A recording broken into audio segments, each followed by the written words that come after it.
L'objet de cette deuxième table ronde, c'est le produire et l'innover en France. Et nous allons commencer tout de suite par Diane Salvisberg, qui est artisan en joaillerie depuis 8 ans, et qui va nous parler notamment de niveau de charge, de labellisation et de concurrence déloyale. Diane, je laisse vous. Merci Thierry. Bonjour à tous. Donc pour ceux qui ne connaissent pas mon parcours, je fais partie de ces petits Français dont la vie professionnelle a débuté avec l'auto-entreprise. Et j'ai eu la chance de pouvoir rapidement m'en séparer au profit d'une URL parce que les coûts liés à mon activité n'étaient pas compatibles avec un système sans différenciation bénéfice-chiffre d'affaires. Et parce que mon chiffre d'affaires était trop important et donc j'atteignais les plafonds. Je peux donc en toute connaissance de cause vous parler de la concurrence déloyale que crée un tel système. Parce que lorsque vous créez une société, vous êtes immédiatement et systématiquement soumis à des cotisations sociales et à des charges fixes, quand un auto-entrepreneur n'est soumis à des versements de ces charges que lorsqu'il a un chiffre d'affaires qui est positif. À cela ensuite s'ajoute évidemment l'impôt sur le revenu, les différentes taxes qui n'ont cessé d'apparaître au long de ces dernières années. Et pour ça, notre ministère de l'économie ne manque pas d'imagination, parce que vous formez un apprenti, vous cotisez, vous ne formez pas d'apprenti, vous êtes taxé. Pour les stagiaires, c'est pareil. Vous en avez un, vous cotisez. Vous n'en avez pas, vous êtes taxé. Et je ne parle même pas des cotisations obligatoires dans certains domaines auprès de syndicats, voilà, qu'on vous impose. C'est donc bien facile pour une auto-entreprise de cotiser uniquement lorsqu'on a des bénéfices. Mais quand une société doit payer coûte que coûte, ça change quand même bien la donne. Et ça a créé une émergence d'entreprises aux régimes fiscaux bien inégaux. Et donc, c'est terriblement déloyal pour ces sociétés particulièrement taxées. On assiste tout simplement à du racket et à un vol en bande organisée. Alors si, fort de vos semaines de 60, 70, 80 heures, vous voulez embaucher, parce que vous avez besoin d'un petit peu de main-d'œuvre, vous avez facilement face à vous 6 574 000 demandeurs d'emploi, et on vous met des bâtons dans les roues. À croire qu'en fait, c'est une collection et qu'ils ne veulent absolument pas que vous leur en piquiez un. C'est vrai, c'est impossible. Des procédures, des obligations et personne là formé qui soit disponible. En plus de ça, il faut adapter des locaux, installer des casiers, faire des toilettes séparées, enfin bon, tout plein d'aberrations dues à une inflation normative de l'Union européenne qui est nécessaire ou pas pour une très petite entreprise. Est-ce que c'est vraiment c'est un besoin nécessaire d'avoir un casier, un petit local, pouvoir faire la prière à certains, se changer les chaussures pour l'autre, enfin voilà, c'est énormément de contraintes qui sont difficiles parce qu'il faut s'adapter pour un employeur, mais c'est encore plus difficile pour le compte bancaire de cette entreprise quand en plus vous savez que ça ne laisse qu'un faible salaire à votre employé qui du coup n'a qu'un faible pouvoir d'achat au final. Alors que faire? Défiscaliser ou délocaliser, comme toutes ces entreprises qui fuient les lourdeurs administratives, les lois absurdes, les charges assommantes et les impôts, empêchant toute velléité de développement et d'innovation. L'affaire est alléchante, de la main-d'œuvre à prix cassé, des conditions de travail pour des employés dont on n'a pas trop à se soucier, sans parler pour les sièges sociaux, des impositions diminuées et des procédures de licenciement facilitées. Le constat est dramatique, mais pourquoi nous subissons une telle gestion ? Qui gagne les Français et qui gagne les entreprises françaises? Les entrepreneurs surtout, en fait, dans cette politique gouvernementale qui force en fait au départ ou à l'agonie. Les contraintes fiscales, normatives et législatives de cette politique économique anti-française ne laissent guère de choix aux consommateurs qui se voient proposer en plus des produits de qualité médiocre et étrangère et relativement bon marché ou des produits de luxe fabriqués en France. Non seulement les entreprises françaises sont détruites par ces politiques, mais les Français sont également volés. Alors même qu'en plus, en général, c'est un effort financier conséquent pour leurs revenus et leur pouvoir d'achat qui diminue tous les jours.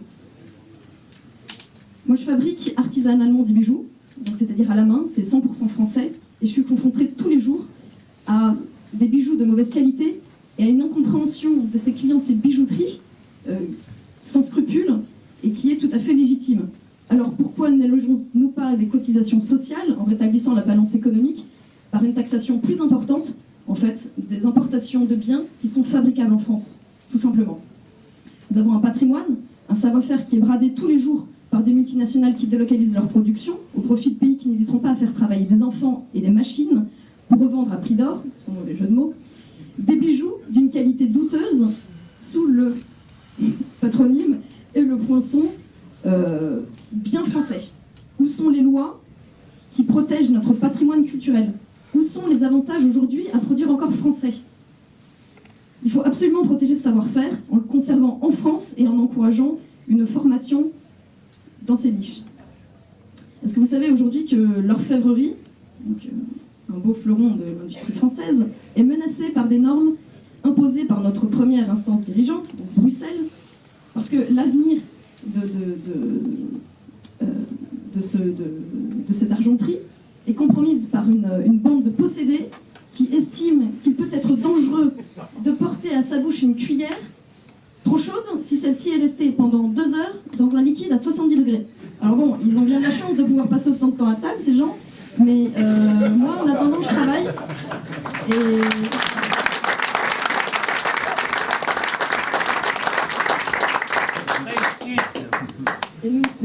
Je travaille et tous les artisans, je vais parler au nom des artisans, nous travaillons notamment pour, et malgré toutes ces embûches, fourchettes, cuillères, tout ça, pour nous faire connaître, pour embaucher, pour nous développer et pour contribuer à une économie locale et juste, pour la France en fait. Et nous nous battons vraiment tous les jours contre cette économie sans récompense, où l'or extrait proprement, c'est-à-dire pas par des enfants, sans produits chimiques, etc., qui est adoubé, ils ont raison, mais en fait il est ensuite transformé justement par des enfants, sans protection ni éducation. C'est un or qui est adoubé et médaillé par des labels obscurs, dans des conditions de distribution comme par hasard validées par des gens qui comptent, c'est-à-dire en fait des gens qui ont réussi, des gens qui sont propriétaires de ces fameuses usines en Chine, en Thaïlande ou en Inde, et qui emploient ces enfants, qui emploient des gens sans protection sociale ni rien du tout. Alors en fait, il faut cesser de tuer les entreprises, il faut les aider en allégeant les cotisations salariales, en facilitant l'embauche, en taxant les importations des produits finis, évidemment fabricables localement et en France, sinon ça n'a pas de sens, et en adaptant à nos métiers, et non aux idées de technocrates européens n'ayant jamais travaillé dans le concret, toutes nos lois et les soumissions des lois sociales en fait. Et surtout, en fait, il faut protéger notre patrimoine en créant des labels contrôlés par des organismes indépendants et objectifs qui valorisent notre savoir-faire et une production française.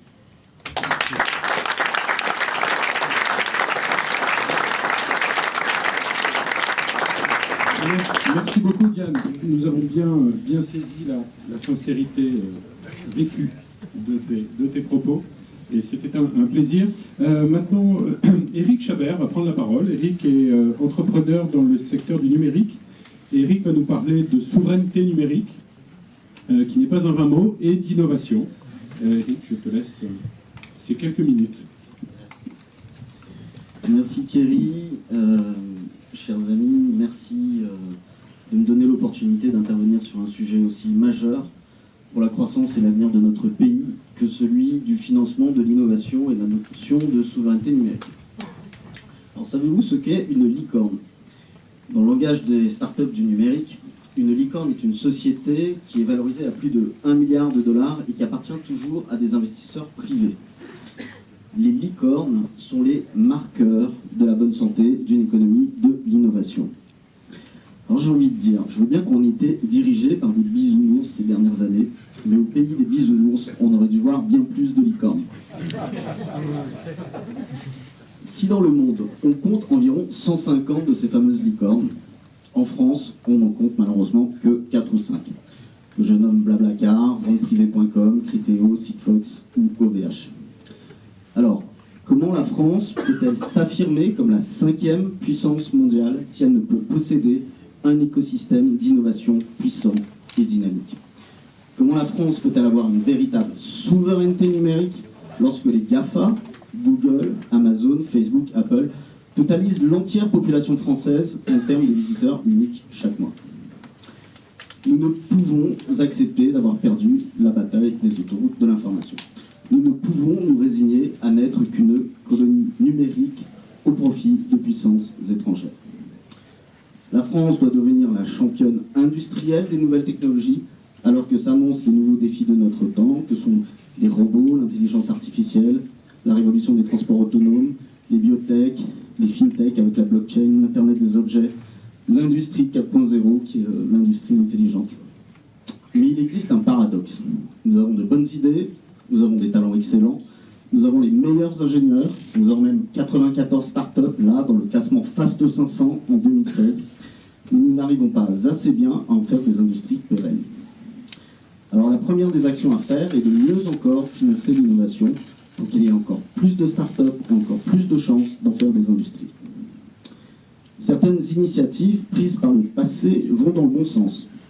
Le dispositif Jeunes Entreprises Innovantes, il faut le poursuivre, les fonds communs de placement et d'innovation, les FCPI, les FIP, les fonds d'investissement de proximité, lèvent chaque année 1 milliard d'euros. Il faut continuer. Le crédit impôt recherche, le CIR, il faut le simplifier et surtout l'amplifier. L'avantage Madelin, qui est une réduction d'impôt quand on investit dans la constitution, dans le capital d'une entreprise, eh bien il faut l'élargir pour pouvoir séduire nos 4000 business angels qui sont trop peu nombreux et qui investissent trop souvent à l'étranger. Il faut leur insuffler un patriotisme d'investissement. Mais toutes ces initiatives sont frappées d'un mal bien connu qui sont les lourdeurs administratives. Il faut donc continuer à simplifier l'accès au financement pour que le financement soit plus réactif, pour que ce financement colle aux opportunités des entreprises sur le terrain. Par exemple, au commissariat général à l'investissement, il faut décaisser les fonds plus rapidement. Si les banques sont trop hésitantes, et nous savons qu'elles ont du mal à financer l'économie réelle, et nous leur en voulons, eh bien il faut là que l'État stratège puisse aider.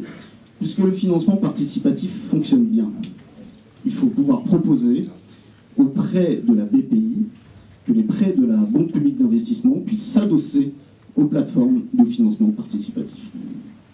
Mais par-dessus tout et au-delà de tout, il faut qu'on puisse porter notre budget de recherche et développement de 2,2% à 4% du PIB.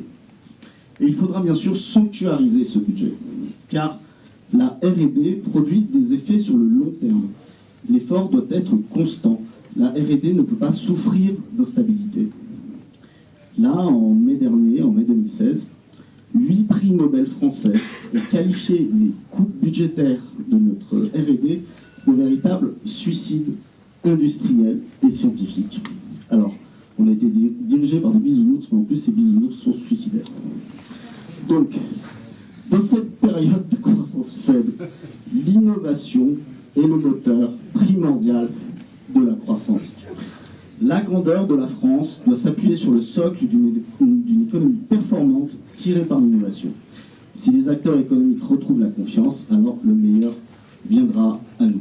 Et pour retrouver cette confiance, nous allons tout faire pour porter Marine Le Pen à la présidence de la République, car c'est elle qui mettra en place l'environnement économique, fiscal, administratif efficace de façon pragmatique pour réaliser ce sursaut patriote qui ramènera la France sur la voie du succès.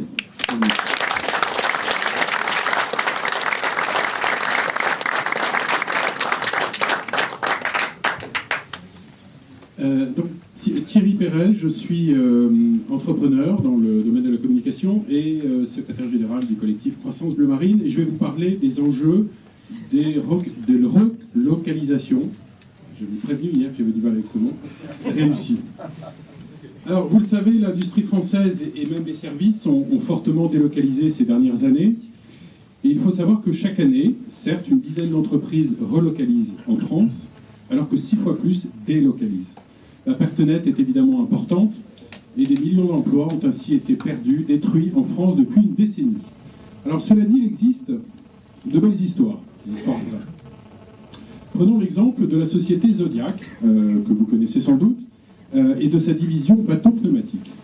En 2014, Zodiac, alors propriété d'un fonds de pension, quitte la France pour la Chine. La décision repose évidemment sur la rentabilité immédiate par la baisse des coûts de production. Et cette allée vers la Chine, que l'on croyait simple, s'accompagne du licenciement malheureusement en France de près de 50 personnes. Mais c'est l'échec en Chine. la baisse de la qualité de production, les délais de réactivité trop longs vis-à-vis du marché principal de Zodiac, qui est situé aux États-Unis et en Europe. Et Zodiac est même placé en liquidation judiciaire. Alors finalement, 3 entrepreneurs français rachètent l'entreprise et décident de la relocaliser en France, plus précisément en Haute-Garonne. Alors ils commencent par relocaliser une partie des activités industrielles et ils prévoient même pour 2017 une relocalisation totale de l'ensemble de l'activité. Une quarantaine de salariés sont embauchés sur le site de Haute-Garonne et sans doute plus avec la relocalisation d'autres activités qui sont pour l'instant en Afrique du Nord. Et puis cette entreprise, en se relocalisant, va travailler sur des modèles nouveaux, des nouveaux designs, des modèles connectés. Donc c'est une belle histoire, cette histoire de Zodiac, qui est vraiment à mettre en lumière. Cependant, toutes les histoires de relocalisation ne se passent pas forcément aussi bien. On va prendre l'exemple d'une fonderie qui s'appelle la fonderie Loiselet. En 1996, cette fonderie ferme son site de Dreux, dans l'Eure-et-Loire, et décide de se localiser dans un premier temps en Pologne et puis ensuite en Chine. Quelques années plus tard, en 2013, cette fonderie ferme son usine chinoise et finalement décide de rapatrier en France toute sa production, le tout soutenu par l'État français et par l'agglomération de Dreux. L'État français qui soutient, je vous rappelle que l'État français c'est vous, c'est nous, c'est avec nos contributions et nos impôts. Alors effectivement, une centaine d'emplois ont été créés et en juillet 2013, le ministre Arnaud Montebourg, à l'époque ministre du redressement productif, visite le site, c'est effectivement drôle, visite le site, se félicite d'une telle réussite de ce rapatriement en France, s'autocongratule, félicite les élus locaux, consomme du champagne que l'on espère français, et quelques petits jours plus tard, malheureusement, la fonderie fait faillite. Elle fait faillite. Que s'est-il passé? Alors, première chose, des investissements trop lourds pour pouvoir réussir cette relocalisation. Cette entreprise a fait le choix de l'automatisation. C'est-à-dire qu'elle dit, je ne veux pas d'humains, ou un minimum d'humains dans mon entreprise, on va installer des machines. Certes, mais les machines, ça coûte extrêmement cher. Deuxième chose, l'État, finalement, n'a pas suivi. Il est venu, il a fait les gros bras, et puis derrière, il a laissé filer. Il a donné beaucoup d'argent, et il a laissé filer. Et plus rien ne s'est passé. Et d'autre part, les banques. Les banques auraient pu suivre. Les banques n'ont pas suivi. Elles étaient là au début, elles ont dit bravo, et puis ça a été terminé.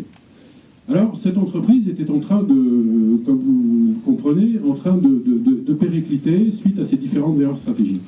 Alors, en 2014, donc un an plus tard, un investisseur franco-algérien reprend cette affaire. Très bien. Il injecte des fonds, mais insuffisamment. Et là, à nouveau, les banques ne suivent pas cette entreprise. Et évidemment, l'État avait complètement disparu.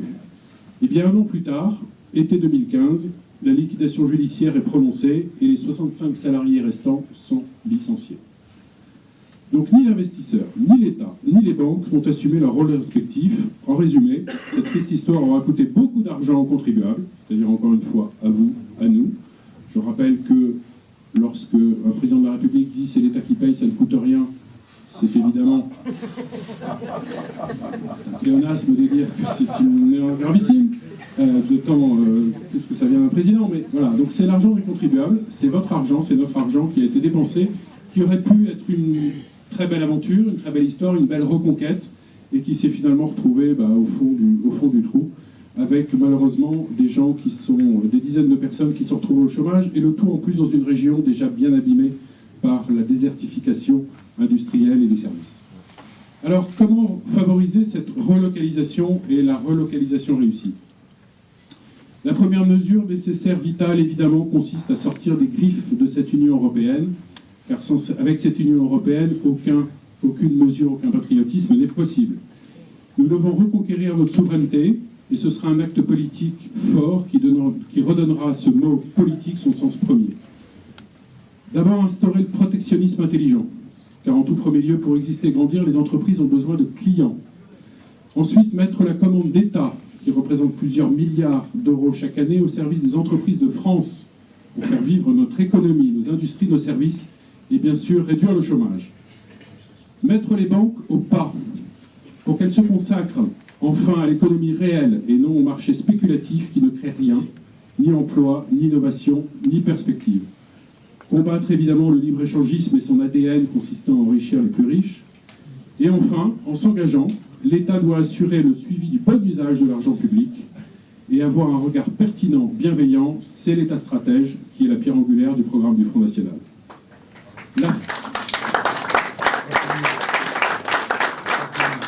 J'en ai bientôt fini. La France est un pays riche de créativité, d'innovation, d'énergie. La France est un pays riche de 66 millions d'habitants, mais nous ne pouvons pas être un pays de chômeurs consommateurs.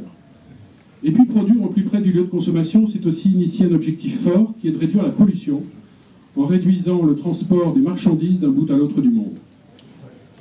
Et puis je vous cite un exemple qui va jeter un froid.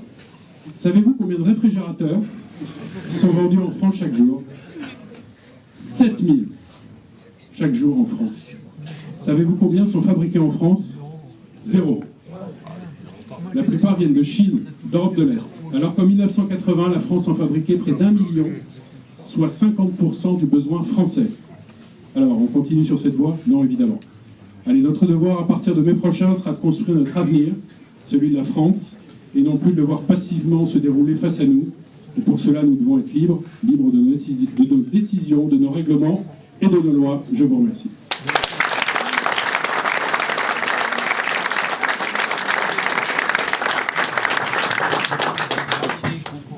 Et je passe la parole à Philippe Murer, qui est conseiller économique de Marine, économiste, auteur de Scénarii de dissolution de la zone euro avec Jacques Sapir pour la Fondation Respublica et de la transition énergétique. Et Philippe va nous parler de la production et de la fabrication en France. Merci beaucoup Thierry. Bonjour à tous. Alors moi je ne suis pas entrepreneur, hein, personne n'est parfait, je suis désolé, mais je l'ai été. J'ai été salarié, j'ai été entrepreneur, donc je connais bien le monde de l'entreprise et je vous comprends. Alors, pour ceux qui ont plus de 40 ans dans cette salle, vous vous rappelez qu'au temps de votre enfance, le Made in, le pays de fabrication, était toujours indiqué sur l'emballage des produits. Mais l'Union européenne est passée par là et cela a bien changé, quoi. Lui, par sa volonté de créer un grand marché où aucun pays ne se distingue, l'Union européenne empêche les consommateurs de savoir d'où viennent les produits qu'ils achètent. Alors je vois déjà les amoureux des institutions européennes lever les yeux au ciel en disant avec le Front National, c'est toujours pareil, c'est toujours la faute au grand projet de Jean Monnet. Alors, pour vous prouver le contraire, je vais vous citer tous les interdits de l'Union européenne sur ce sujet. Ils sont simples.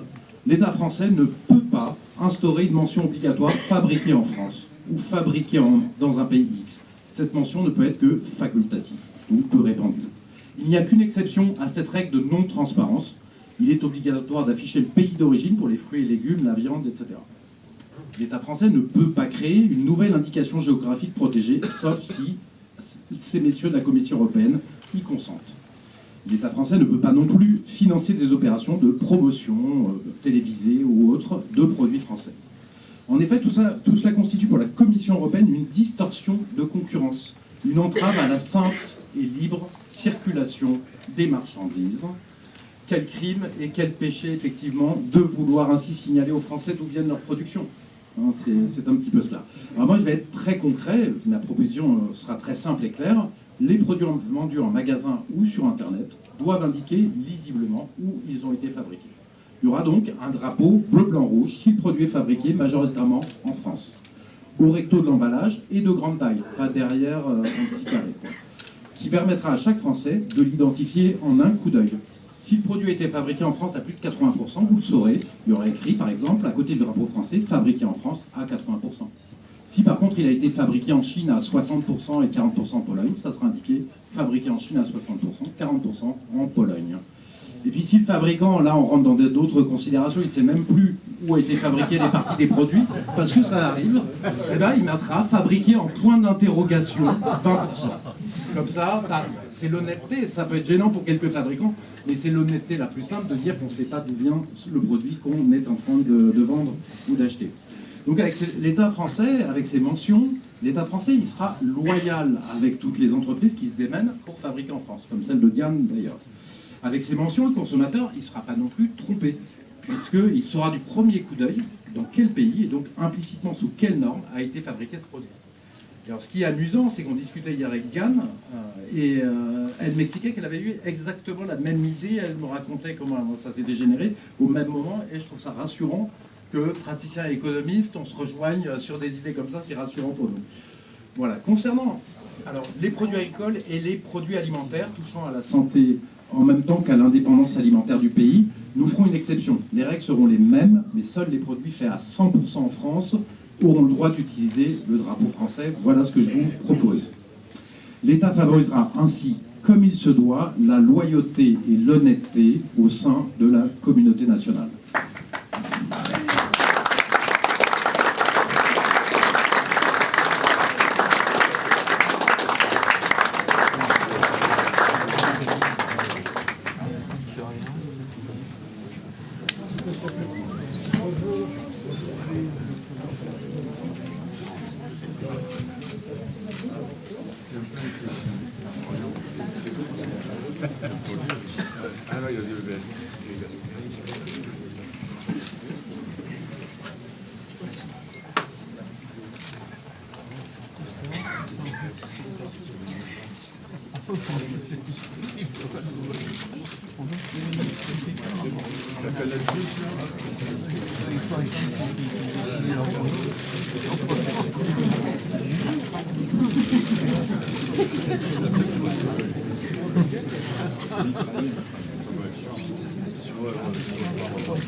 Merci beaucoup, on va recommencer. Merci Marine d'être venue avec nous malgré ta grippe.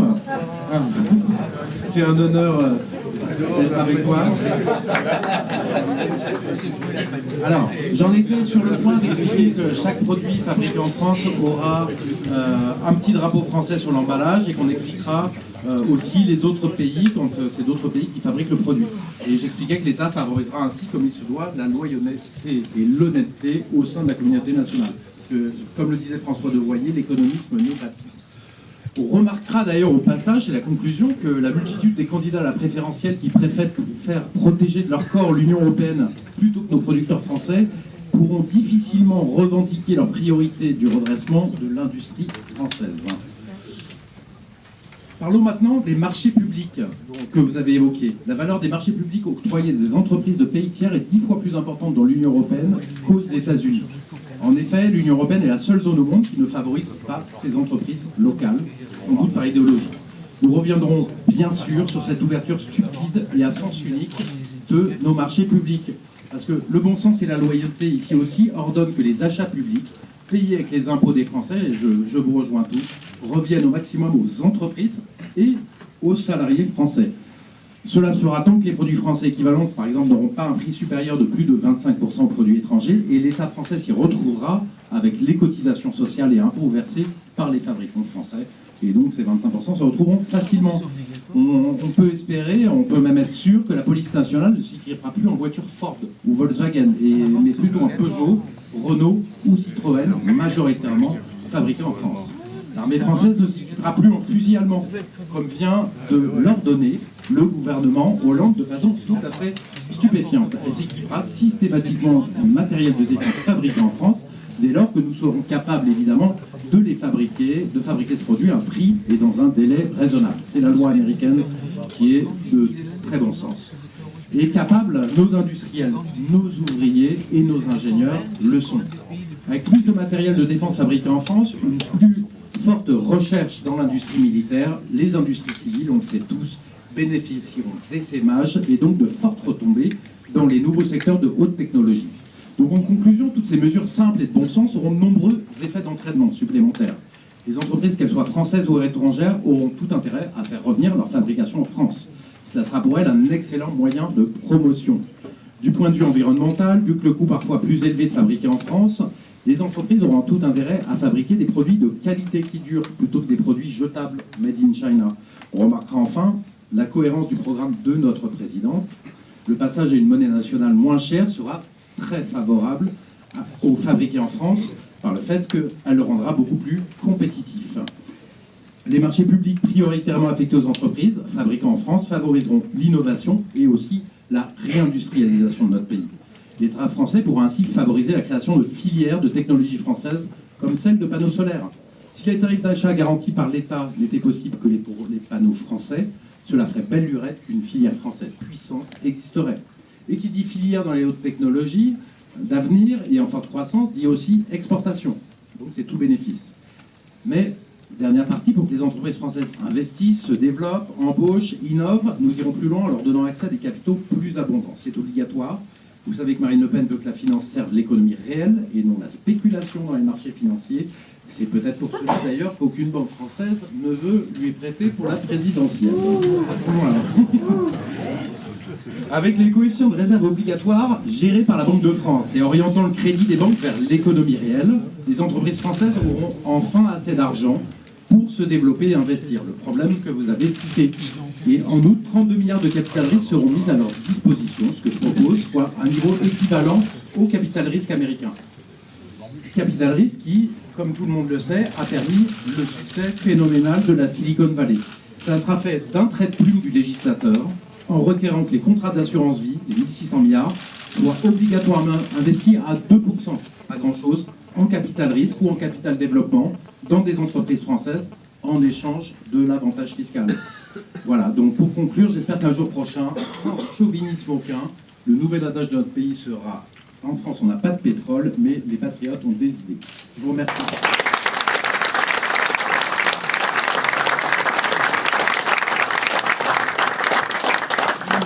Merci Philippe. Donc nous avons bien effectivement compris que fabriquer et valoriser en France, valoriser les produits français, c'était tout à fait possible et que c'était avant tout une question de décision politique. Voilà. Nous appelons maintenant les intervenants de la troisième table ronde qui vont nous parler de protectionnisme intelligent. Michael.